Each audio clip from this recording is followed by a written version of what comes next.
It's currently a little after 5 a.m. I may have woke Shawn up going to the bathroom. It's fucking freezing in here. And I think I just found our heater.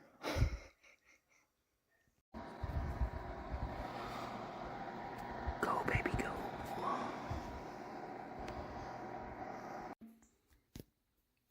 I snuck outside. It's raining.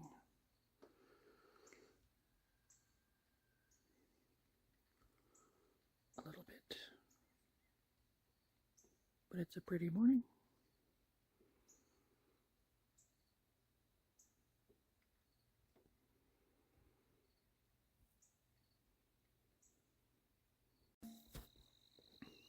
Somebody's chicken just went off.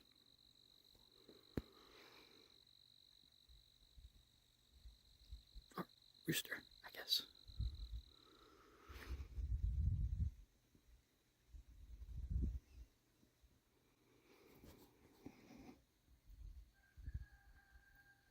There it is. Oh. And now there's a cow.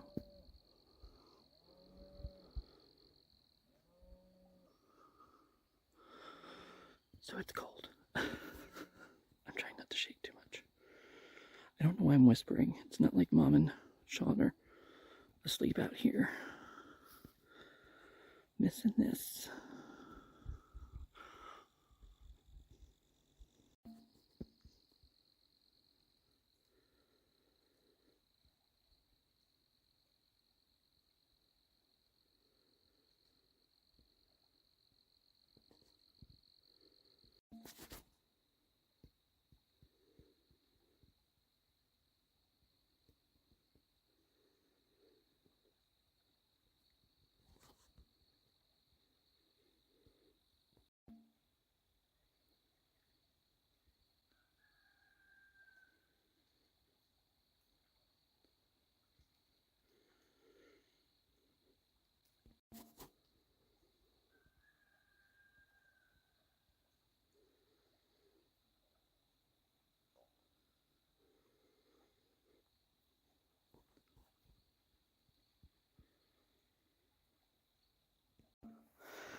I ain't got no damn shoes. They were in Shawn's room. So I'm just walking out here. It's very cold. Not bare feet, but I think the wet socks are making it worse.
Careful, there's a hole.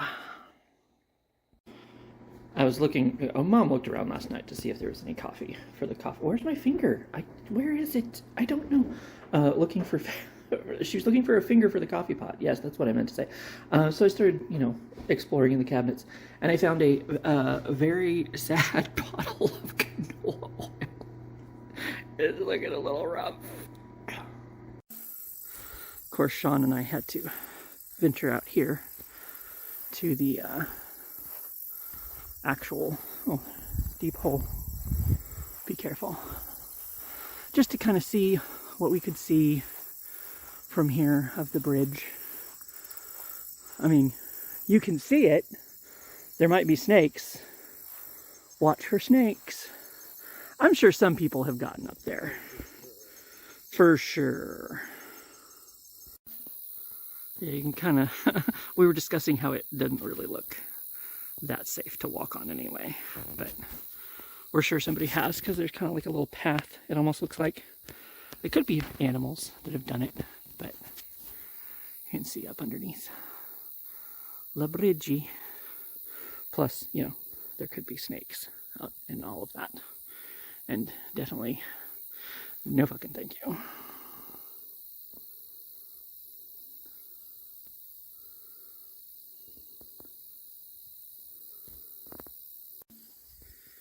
That is some old wood. I think that's as close as I can get to it with my video camera, yeah. Because I was trying to figure out what the sign said. It says Kilbourne Dowds, 7 miles. So it's like a street sign, basically, in the middle of the river. So now I kind of want to know what the one on the other side says. But yeah, it's... I saw it from the back porch this morning. Oh, that was my finger. I was like, what happened? As I was zooming out. My finger was here as I was zooming out, so I got over it. But yeah, that's what that sign says.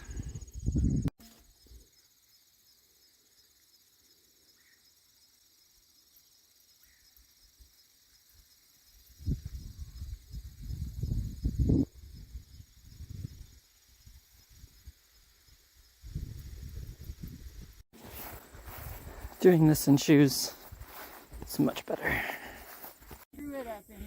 It's a behind.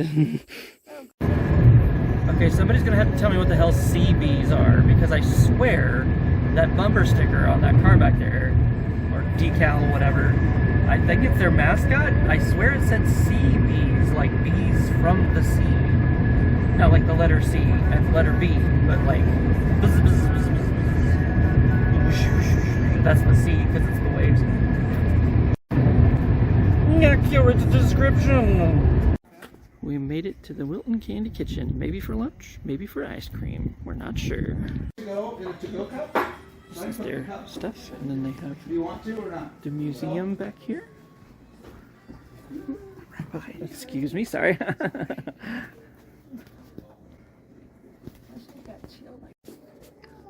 I'm not totally sure what the Miss Piggy is for. Yeah. Oh, they still have that over there? Where Brooke Shield's at? So. Oh, with all this stuff. Oh, okay. It does say. They don't have the names on the Gregory Peck. I saw Sonny Bono was here at some point too. Well, the malt. Well, one's a malt, one's a shake. They're both chocolate, aren't they? Yeah. That's confusing. But I got a cherry fizz. We're doing the Haunted Bara-BOO tour, right? Yes. Is that what we're doing? Haunted Bara-BOO. Foreshadowing. Okay. Shawn is giving you a preview. So I have a boiled ham and cheese, and Shawn has just a grilled cheese. And that is not ice cream, it is potato salad, and I am confused. I keep wanting to think it's ice cream.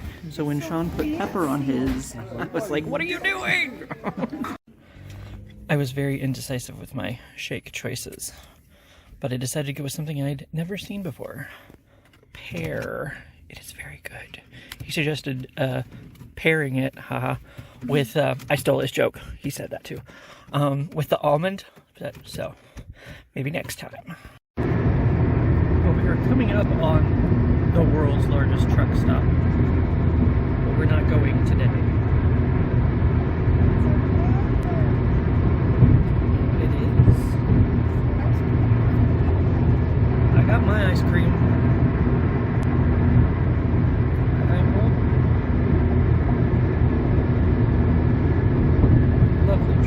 Oh, and a truck. Taking over the truck stop. I guess that makes sense. There would be trucks there. Going by a river. But now we're at the bottom of the hill. And there's trees. Now we're going over, well, water. Maybe we're not to the bridge yet. thing down there.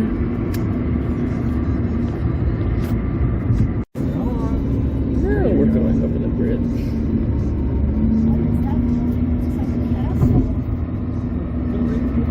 Oh, up there. I don't know.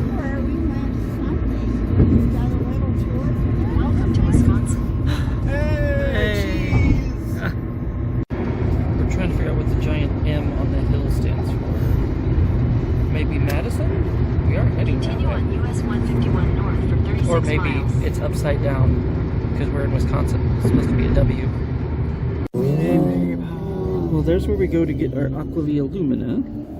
And we're meeting at Bobber's Island Bar and Grill for our ghost trolley tour. If we can get over there. Here we go. Yay. Made it. Yay. With a little time to spare. 1 minute. Well, that's another photo finish for Shawn and I. Turn right. There it is. Alright, so Bara-BOO is home to the Ringling Brothers Circus. It's the largest circus that ever existed in the world. So hopefully you guys know that. We actually bought up Barnum & Bailey. Now, although the actual Ringling Brothers and Barnum & Bailey Circus winters down and opens up in Sarasota, Florida every year. In fact, it has been the case since 1918. For over 3 decades before that, they wintered in and stayed in Bara-BOO. You're going to see the name Moeller. That's over there. That red grave that's over there. That was actually the Ringling Brothers' cousin.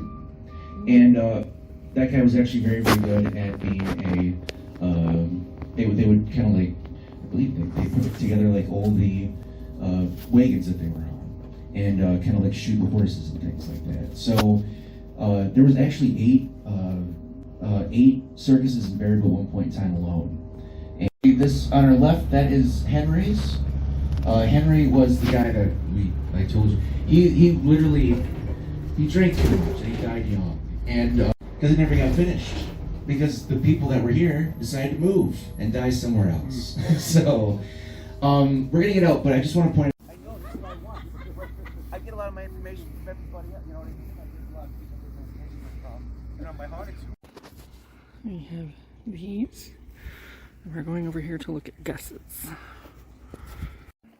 I forgot to film it, but the grave is somewhere down, way down there somewhere. But I was too busy taking photos. And then we came back. Headed back. That one's kind of cool. You know what Devil's Lake is? It's the most very popular lake. It was sculpted by an Italian sculptor named Dario Viterbo, who was friends with Elta's more famous sister, a singer named Jessie Lynn Hopkins. In the area, some 55 miles away at the time, she was persuaded to make this into a hospital. So today what remains is a property the city has no idea to do with. It's environmental hazard. It is covered in mold and asbestos. And what few investors they have found interested become immediately disinterested. They discover the $2 million price tag to refurbish this building. Yeah, it's a creepy place, I guarantee it. In another such event, the generator had run out of gas and stopped working, abruptly turning the lights off. Although nobody at that time had a working flashlight that saw in the distance a bright volleyball-sized orb approaching them down the hallway after it floated down from the ceiling. It would stop briefly at every door, almost as if it were still checking in on all the patients. As the investigators watched in awe, of course, suddenly the orb charged at them, sending them running away in a state of shock and fear. Yeah, that's what we can go straight. Just know you'll be staying with the ghost of Sally, the granddaughter of Henry Ringling, who purchased the mansion after Charles had moved away. Sally had lived there alone until she died as an old woman, a fate most of her relatives and close family, of course, would not share. Literally a barn, originally built with stalls for horses and constructed with a ring similar to a circus tent. It was used by performers during the off-season practice performances. Okay, so what we talk about today on this tour is because of the worker that hung himself while in there, and the sightings of uneasiness that resulted since. He's done very well. So the guy's name is at BC. He's a natural skeptic. BC purchased the building back in the early 2000s after fire damage destroyed the interior back in the late 1980s.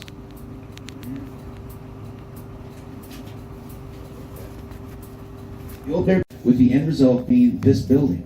A theater so ahead of its time, Paramount Pictures hired the brothers to build hundreds of theaters just like it all over the country. So this is actually a pretty big deal. It was built overground over underground tunnels, which like I was telling you guys, and passages, and 2 young children ventured into them one day, hoping to scare people after watching a monster movie, only to never find their way out. As a result, people still hear the tapping of pipes to this day. So yeah. A woman kept running into the same apparition as well. That of a boy. She first saw him when she was only a child herself. The boy was sitting above the organ pipes with his pants rolled up to his knees and one leg dangling over the edge. He wore a white shirt with black suspenders and a hat. She saw him again when she was in high school while performing a play.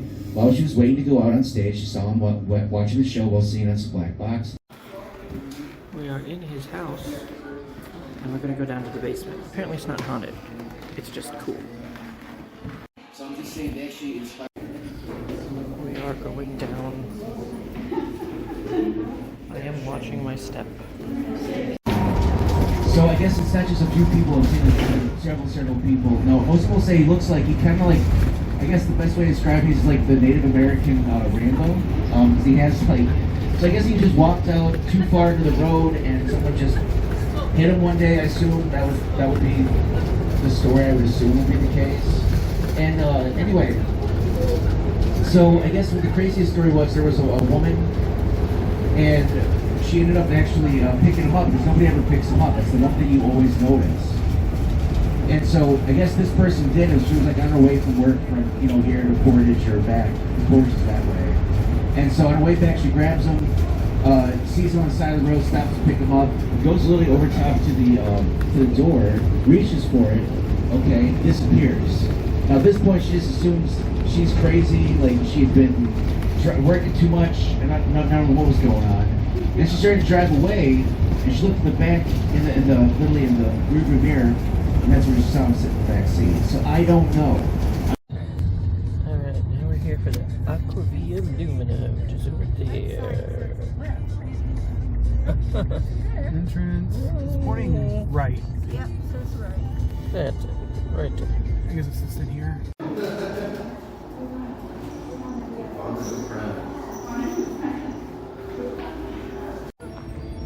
Well, they have gotten their hot chocolates, and we're walking by the fire pits. That'll help warm us up before the walk. That'll eventually focus, not with Shawn walking us. The deer will guide you through the canyon's forces, transforming at every turn. Seeking a mystical deer marked by the source's power.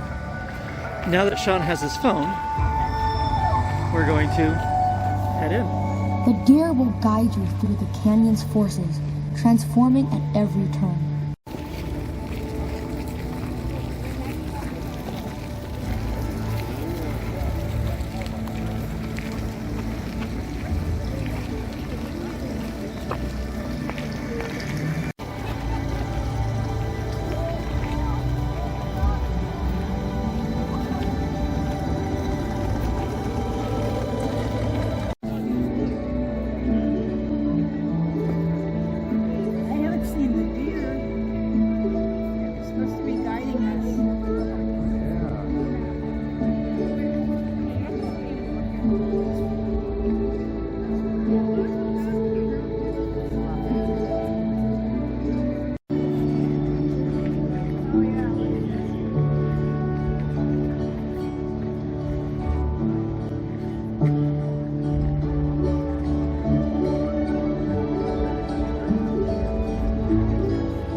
this one's real.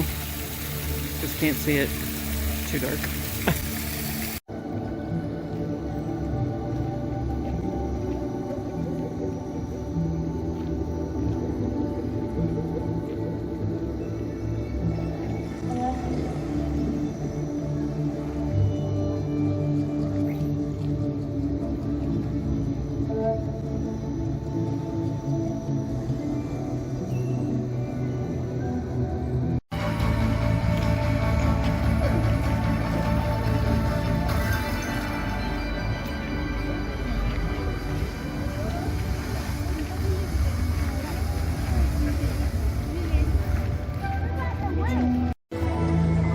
There's some kind of sensor over there.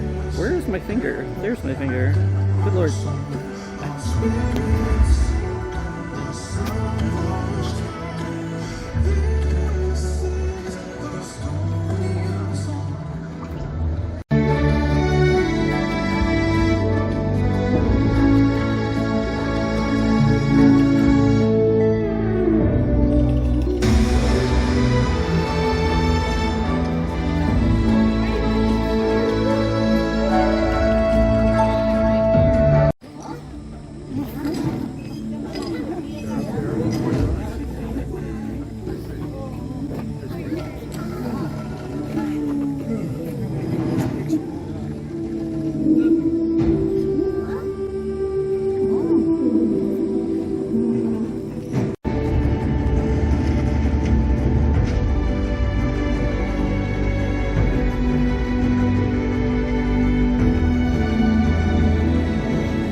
Bridge above the little firefly looking area.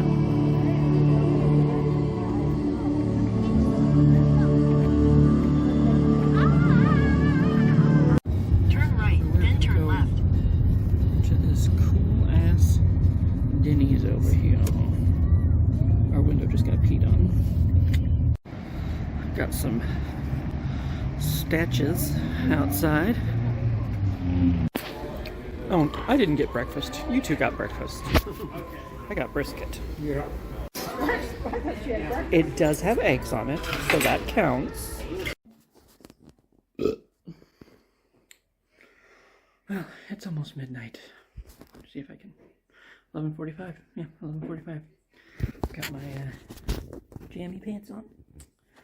So we are gonna go to bed and go